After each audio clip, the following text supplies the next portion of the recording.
20 gadgets that stores, corporations, and billion-dollar industries do not want you to know about. One of these replaced a $400 appliance with a $3 fix your great-grandmother already knew. And the one at the very top is so simple that once you see it, you will never spend money on it again. Here is the truth. Most of what we buy today was already invented, perfected, and then quietly buried. Hit subscribe. Let us count down the 20 gadgets your family once owned and industry made sure you forgot. The cast iron skillet. Before non-stick pans existed, your great-grandmother cooked every single meal on one cast iron skillet.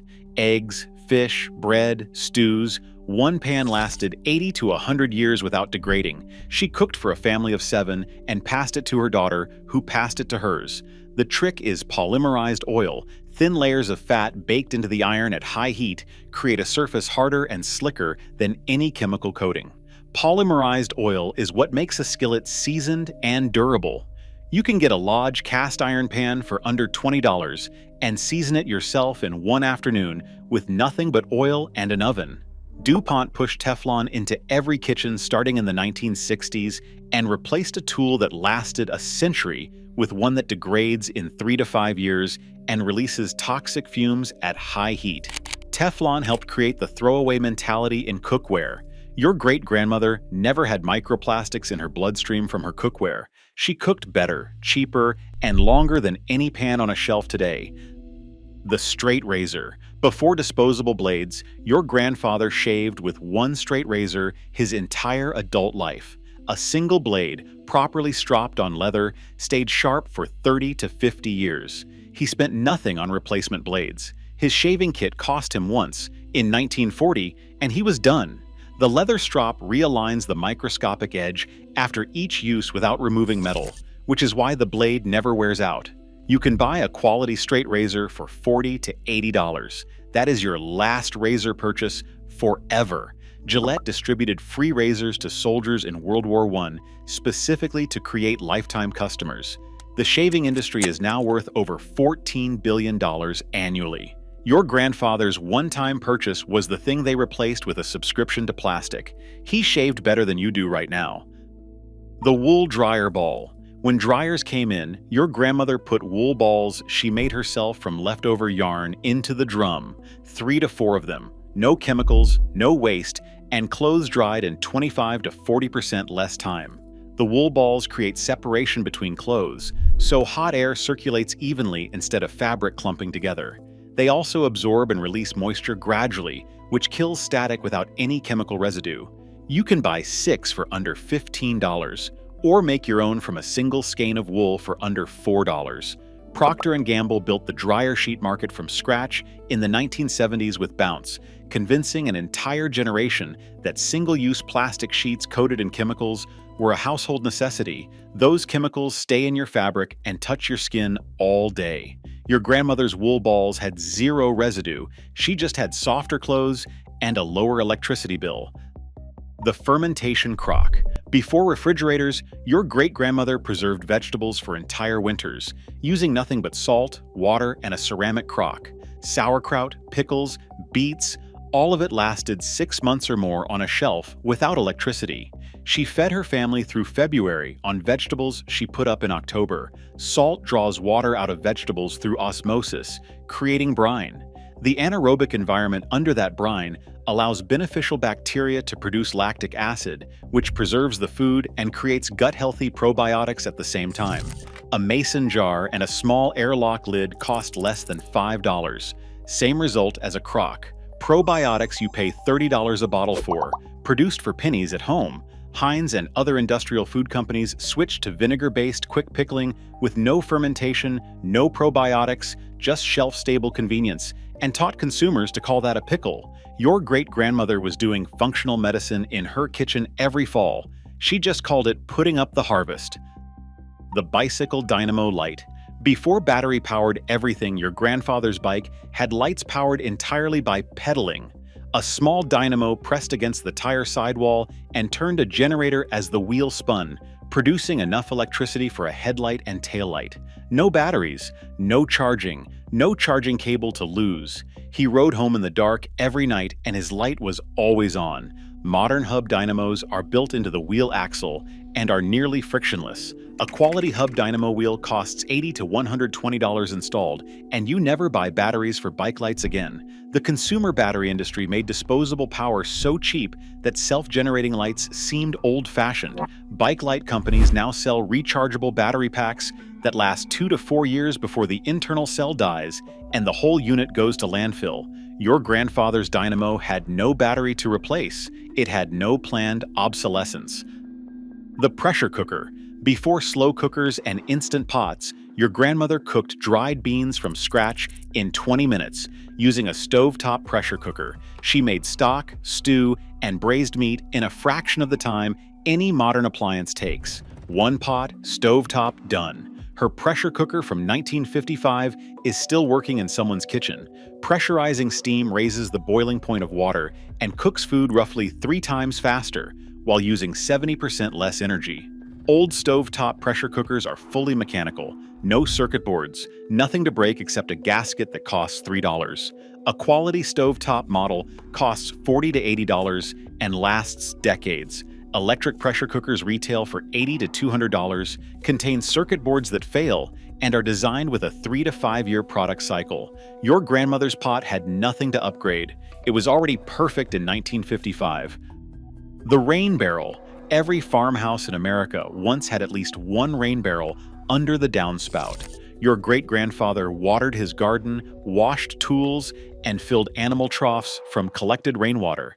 He paid nothing for that water. A standard roof of 1,000 square feet, collecting 1 inch of rain, yields over 600 gallons. A basic setup, a 55-gallon food-grade drum, a spigot, and a mesh screen costs under $30 to build yourself. That water is free, soft, and ideal for gardens. Some states, pushed by municipal water utility interests, actually made rain barrel collection illegal for years. Colorado banned it until 2016. Utah allowed only 2 barrels by law until 2010. Water is one of the few things governments and corporations tried to prevent you from collecting free from your own roof. Your great-grandfather collected rainwater his entire life. Nobody tried to bill him for the rain. The beeswax food wrap. Before saran wrap and Ziploc bags, people covered bowls and wrapped food in cloth coated with beeswax and tree resin. Your great-grandmother had cotton muslin wraps she had been using and washing for years. They molded to containers with the warmth of her hands, smelled faintly of honey, and kept food fresh for days. Beeswax is naturally antimicrobial and creates a breathable, moisture-resistant seal. You can make your own beeswax wraps with cotton fabric, raw beeswax pellets, and an iron for under $10 per sheet. Each sheet lasts 12 months or more of daily use. Dow Chemical introduced saran wrap in 1953 and built a mass market for single-use plastic food wrap. Contact between plastic wrap and fatty foods can leach plasticizers. Your great-grandmother's beeswax wrap touched no plastic. It composted when it wore out. It cost her almost nothing. The egg water glass method. Before refrigeration, your great-grandmother kept eggs fresh for up to 12 months using a solution of water and pickling lime, calcium hydroxide, in a crock. She preserved fresh eggs in autumn and pulled them out in spring, perfectly safe. 1 crock of lime water, 1 year of eggs, no electricity. Calcium hydroxide solution, sold as pickling lime for under $5, seals the egg's natural pores, preventing oxygen from entering and bacteria from forming. Backyard chicken keepers use this today. A 50-pound bag of pickling lime costs $15 and preserves thousands of eggs. The USDA's commercial egg grading system requires industrial washing, which removes the natural bloom that makes this preservation method work. That one regulatory step made refrigeration mandatory for commercial eggs. Your great-grandmother's unwashed eggs lasted a year. The egg you bought this week will start to degrade in 30 days in your refrigerator. The hand grain mill. Before prepackaged flour existed, your great-grandmother milled her own grain fresh for baking. Wheat berries store for 25 to 30 years, sealed in a bucket. She ground what she needed when she needed it, and the flour was alive with nutrients that commercial milling destroys.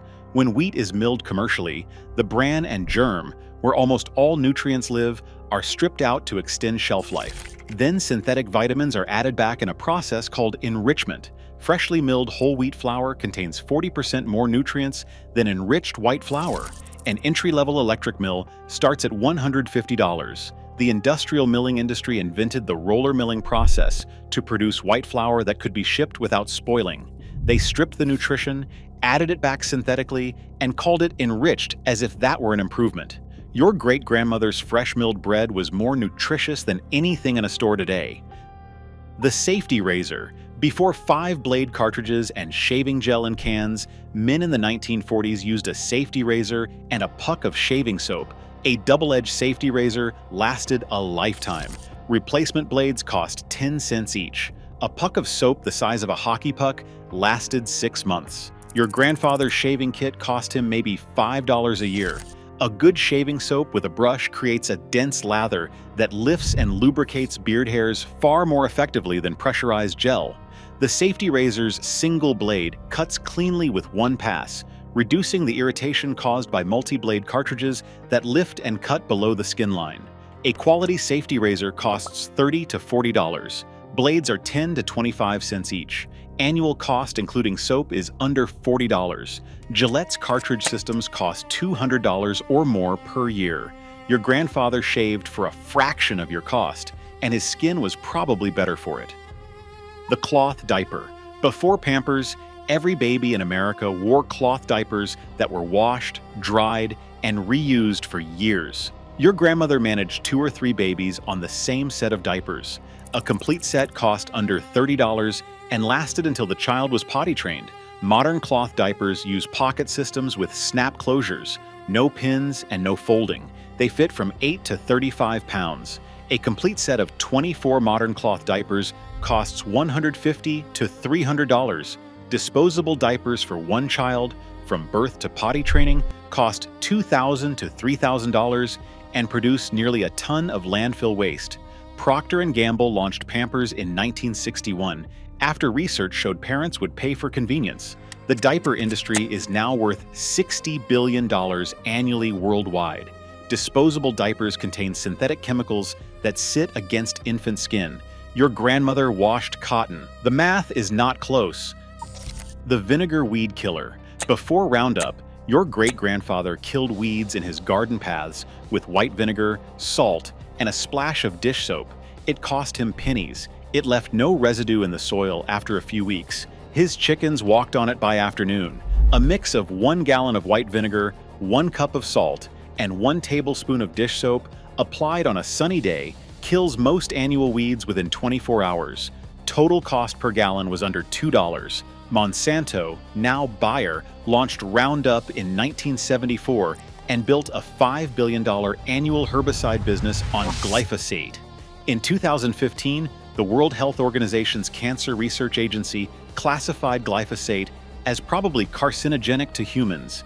Bayer has paid over $10 billion in legal settlements to people who developed cancer after Roundup exposure. Your great-grandfather used salt and vinegar. He paid nothing. His grandchildren grew up in soil that is still alive. The herb drying bundle. Before vitamin supplements and plastic herb packets, your great-grandmother grew medicinal herbs and dried them in bundles hung from the kitchen ceiling. Lavender, chamomile, rosemary, lemon balm, echinacea, all of it dried, stored in glass, and used through the winter. She spent nothing on supplements. Drying in shade with good airflow preserves the volatile oils and active medicinal compounds. Herbs stored in sealed glass jars retain potency for 12 to 24 months. The same herbs sold in supplement capsules retail at $20 to $40 per bottle. Growing and drying your own costs the price of seeds, about $2 per plant, and a few hours each summer. The $60 billion supplement industry sells encapsulated powders of the same plants your great-grandmother grew in her garden. Many commercial supplements contain fillers and degraded active compounds. Her dried chamomile cost her 30 minutes. The supplement company's version costs you $25 a month. The solar oven people in sun-rich regions have used solar ovens, curved reflective panels, focusing sunlight onto a cooking chamber since the 1700s. No fuel, no fire, no electricity. Bread, stew, rice, pasteurized water, all cooked or purified by sunlight. On a clear day, a solar oven reaches 250 to 300 degrees Fahrenheit. Reflective panels, aluminum foil over cardboard works, focus ambient sunlight onto a dark-colored cooking pot inside an insulated, glazed box. A do-it-yourself version costs under $15 in cardboard, foil, and a black pot. The fossil fuel industry and utility companies suppressed mainstream adoption of solar cooking in developed countries simply through the economics of cheap gas. Cooking with natural gas costs Americans roughly $1 per day. That seems small, but $365 a year for 50 years against solar infrastructure that lasts decades tells a very different story. The tallow candle. Before paraffin candles, people burned tallow, which is rendered animal fat, in simple molds. Your great-grandmother made candles from the fat of every animal she butchered. They burned slowly, smelled faintly of honey when combined with beeswax, and cost her exactly nothing, since the fat was a byproduct of food she was already making. Tallow melts at around 100 degrees Fahrenheit. Poured into molds around a cotton wick, it solidifies into a long, burning candle. Grass-fed tallow is available from butchers for under $5 per pound. 1 pound makes 6 to 8 candles. Compare that to a $15 to $30 decorative candle at a home goods store. Standard Oil popularized paraffin as a cheap candle material in the late 1800s. It was a byproduct of oil refining, essentially free for them to produce. Paraffin candles release benzene and toluene when burned. Your great-grandmother burned clean fat she made herself. Modern candle companies sell you a petroleum byproduct in a mason jar for $28. The root cellar. Before deep freezers, rural families kept root vegetables like potatoes, carrots, beets, and turnips in insulated underground cellars all winter. Your great-grandfather dug a hole, lined it with straw and wood, and stored 200 pounds of food in October that fed his family through March. The Earth maintained a constant 35 to 45 degrees Fahrenheit naturally. No electricity required. A simple do-it-yourself root cellar can be made from a buried trash can or wooden crate lined with straw for under $30. Proper humidity and dark conditions extend vegetable storage for 4 to 6 months.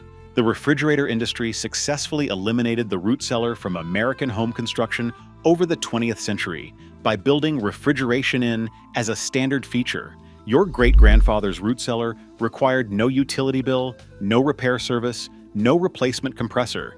It was a hole in the ground, and it worked for 100 years. The honey wound dressing. Before antibiotic ointment, battlefield medics in World War I dressed wounds with raw honey and clean linen bandages. Your great-grandmother put honey on her children's cuts before medicine was in every cabinet.